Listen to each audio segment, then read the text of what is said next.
This rule of Machiavelli, this key of perception, does not only apply to others. It is perhaps most powerful and transformative when we turn it inward, like a relentless but compassionate mirror. We also explain ourselves. We also justify ourselves. And our own explanations are, without a doubt, the most honest and vulnerable confessions of our insecurities, our fears, and our deep misalignments. The journey to true power and authentic sovereignty does not begin by deciphering others, but by having the rare courage to decipher ourselves. Think about your justifications for procrastination. They are a confession of your fear. When you catch yourself explaining in detail why you haven't started that important project yet, "I'm just waiting for the right moment. I need to do a little more research. The economy isn't favorable right now." You are not being strategic or prudent. You are confessing out loud your fear of failure, or perhaps your even deeper fear of success and the responsibility it would bring. The explanation is the smokescreen that your ego creates to protect you from taking the risk that your soul longs for. Also, observe your explanations about your boundaries. They are a confession of your guilt. When you need a long paragraph, a list of excuses to say a simple no to someone, detailing all the reasons why you can't help, you are not being polite or considerate. You are confessing your guilt for daring to put your own needs first. A no that comes from a place of genuine self-respect is short, calm, and needs no justification. The length of your explanation is, almost always, directly proportional to the size of your difficulty in honoring your own energetic and emotional boundaries. To bring this to light, practice the exercise of the explanation journal. For just 1 week, pay attention to all the times you feel compelled to explain yourself to someone, whether for something big or small. Write down the situation and the explanation you gave. At the end of the week, read these explanations not as facts, but as confessions. What do they reveal about your deepest fears? Where do you feel most insecure, most inadequate? This practice is not intended to generate more guilt, but rather a radical and liberating clarity. By understanding what your own explanations are confessing, you gain the key to your own freedom, to act from a place of integrity and not of fear. Once you understand on a deep level that an explanation is, in its essence, a confession of insecurity, your way of responding to it fundamentally changes. The instinctive reaction, the one we have been conditioned to have, is either to challenge the explanation, entering the game of logic, or to accept it passively, to avoid conflict. The Machiavellian response, however, is neither of these. It is the mirroring silence. It is the act of offering a space of neutral presence, which neither validates nor invalidates the other's narrative. This calm and observant silence creates a vacuum that the other person's defensive brain feels, by instinct, obligated to fill. And it fills it with more and more details, more and more justifications, and inevitably with more and more confessions. Power often lies in a single neutral question. Instead of arguing or counter-arguing, after a long and detailed explanation, you can simply pause, maintain eye contact, and calmly ask, "And what else?" This simple, open-ended question, devoid of any judgment, acts as a gentle invitation for the other person's prefrontal cortex to continue its work of narrative construction. And the more it builds, the more layers of justification it adds, the more the cracks in its logic and the true emotions behind it become visible to one who knows how to observe. A defensive explanation is like a spinning top. It needs the energy of your engagement, whether it be agreement or conflict, to keep spinning and maintain its precarious balance. When you offer only a calm and observant silence, you withdraw that energy. You refuse to be the ground on which the top spins. And without that base, it begins to wobble, to lose its access, and eventually it falls, revealing its unstable nature and the effort it was making to stay upright. The manipulator or the insecure person, not receiving the emotional reaction they expected and depended on, often gets tangled in their own words, contradicts themselves, and exposes themselves without you having to say anything at all. Think of it as becoming a human polygraph. A polygraph does not judge, it does not accuse. It just neutrally measures the physiological reactions to the pressure of a question. Your silence is the pressure, a calm and constant pressure.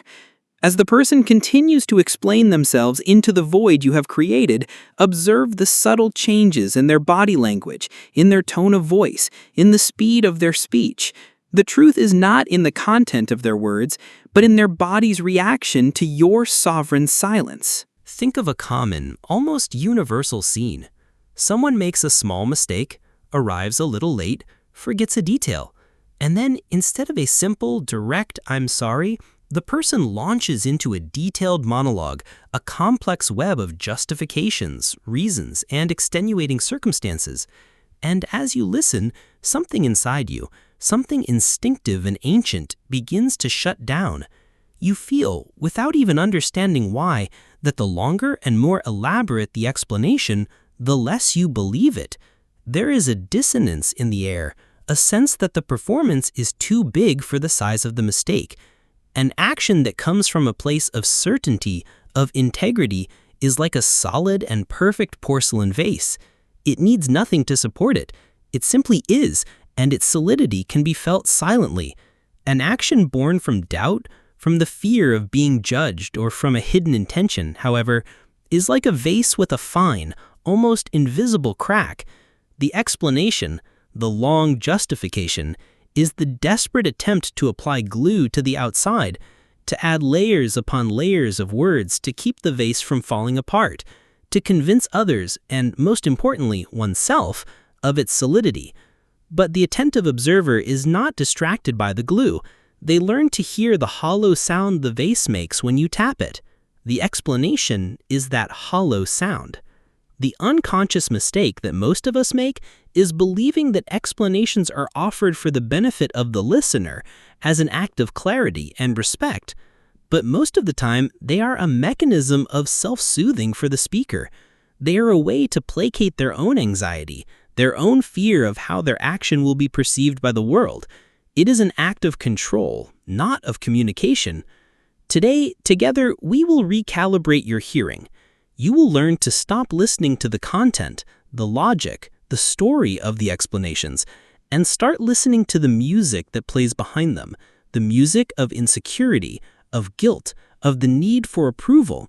And you will discover that every justification is, in its essence, an unauthorized and deeply honest autobiography of a person's weakness. When a person acts with a calm and aligned confidence, their brain operates efficiently and serenely. The action in itself is the message. However, when there is an internal dissonance, an unresolved guilt, a deep fear of being judged, or the awareness of a hidden intention, the brain enters a state of alert, a defense mode.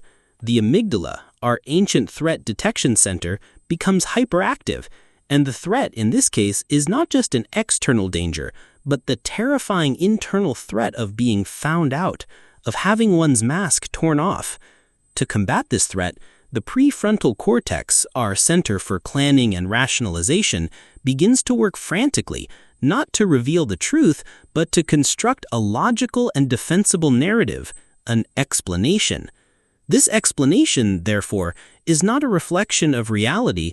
It is a mental artifact, a mental construct designed to calm the panicked amygdala. This is why an excessive explanation is, at its core, a symptom of cognitive dissonance. Cognitive dissonance is the deep mental discomfort we feel when our actions are not aligned with our beliefs or values. And the easiest and quickest way to alleviate this discomfort is not to change the action, which has already happened, but to build a convincing story that justifies it. Therefore, a long and detailed explanation is rarely about the fact itself. It is a silent confession that the person's action was in conflict with what they, on some level, believed to be right. They are trying to convince you, but above all, they are trying to convince themselves. Here lies the fatal trap into which most well-intentioned people fall.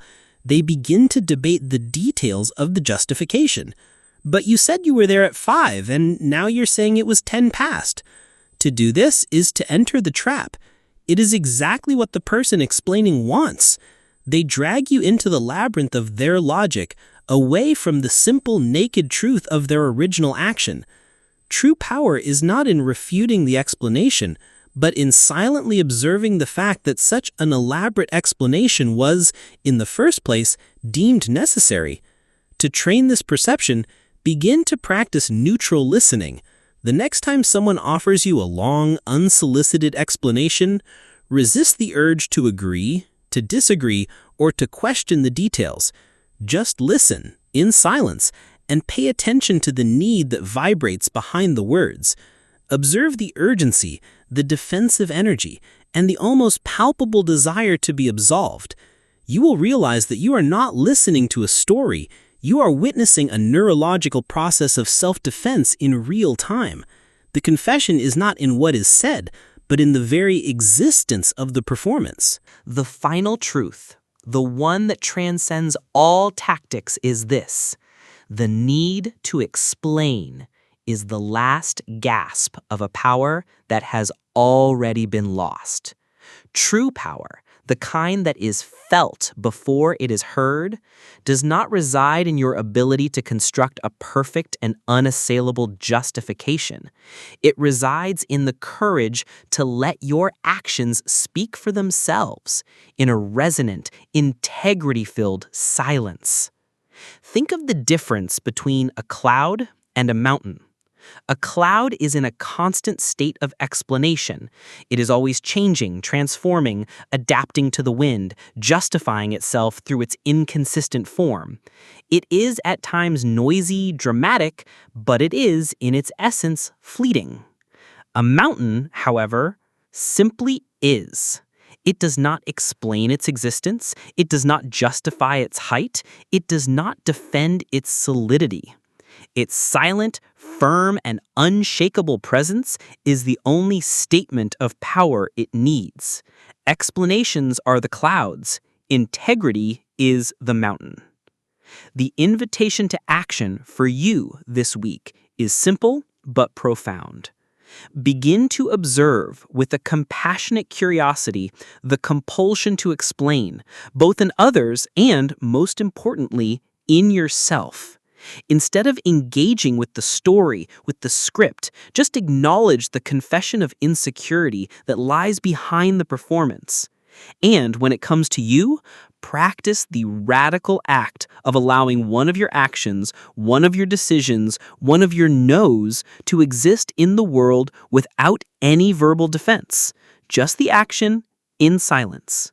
You will discover that by ceasing to confess your doubts to the world, you begin, finally, to occupy the sacred space of your own certainty.